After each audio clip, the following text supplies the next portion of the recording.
भगवान शिव का अर्धनारीश्वर रूप हिंदू धर्म और शैव दर्शन में बहुत ही महत्वपूर्ण और अद्वितीय है।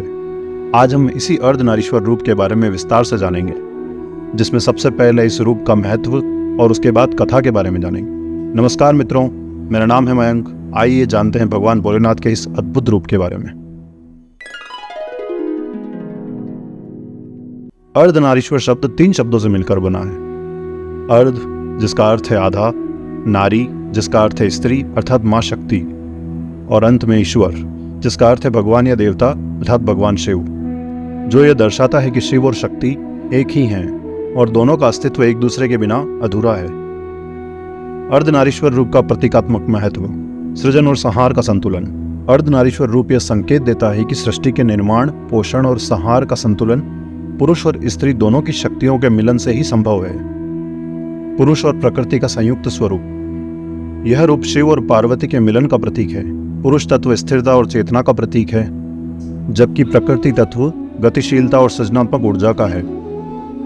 लिंग भेद का अंत, अर्धनारीश्वर रूप यह सिखाता है कि पुरुष और स्त्री का कोई भेद नहीं है, दोनों एक दूसरे के पूरक हैं और दोनों मिलकर एक पूर्णता का निर्माण करते हैं। यह लिंग समानता और संभाव का भी प्रतीक है। द्वैत और अद्वैत का संगम, शिव का अर्धनारीश्वर रूप द्वैत और अद्वैत के सिद्धांतों का एक साथ समावेश है।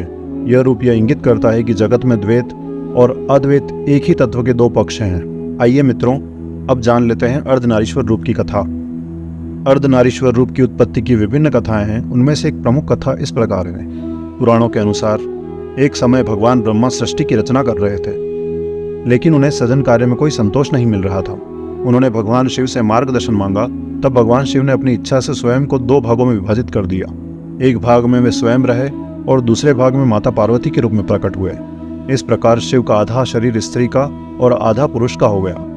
यह रूप ही अर्धनारीश्वर कहलाया, जिससे ब्रह्मा को यह संदेश मिला कि सृष्टि की रचना के लिए दोनों का संयोग आवश्यक है। अर्धनारीश्वर का स्वरूप, अर्धनारीश्वर के चित्रण में भगवान शिव का दाहिना भाग पुरुष रूप में और बायां भाग स्त्री के रूप में होता है। पुरुष रूप, जो कि शिव का दाहिना भाग मृग चर्म से आवृत होता है, उनके हाथ में त्रिशूल और डमरू होता है। स्त्री रूप में, स्त्री भाग में पार्वती के सुशोभित गहने और वस्त्र होते हैं। उनका बायां हाथ कमल या फूल या नील कमल धारण करता है। यह सौंदर्य, शांति और मातृत्व का प्रतीक है। आध्यात्मिक संदेश, अर्धनारीश्वर रूप यह संदेश देता है कि शिव और शक्ति का मिलन ही पूर्णता का प्रतीक है। यह हमें सिखाता है कि हमारे अंदर दोनों शक्तियां समान रूप से विद्यमान है और हमें उनके बीच संतुलन बनाए रखना चाहिए। यह आत्मज्ञान और एकता का प्रतीक है, जो आध्यात्मिक उन्नति के लिए आवश्यक है। अर्धनारीश्वर का पूजन और दर्शन यह दर्शाता है कि भगवान शिव और देवी पार्वती के बिना जीवन अधूरा है और उनकी एकता ही समस्त सृष्टि का आधार है। मित्रों, यदि आपको यह वीडियो अच्छा लगा हो तो लाइक करें और चैनल को सब्सक्राइब करें। धन्यवाद।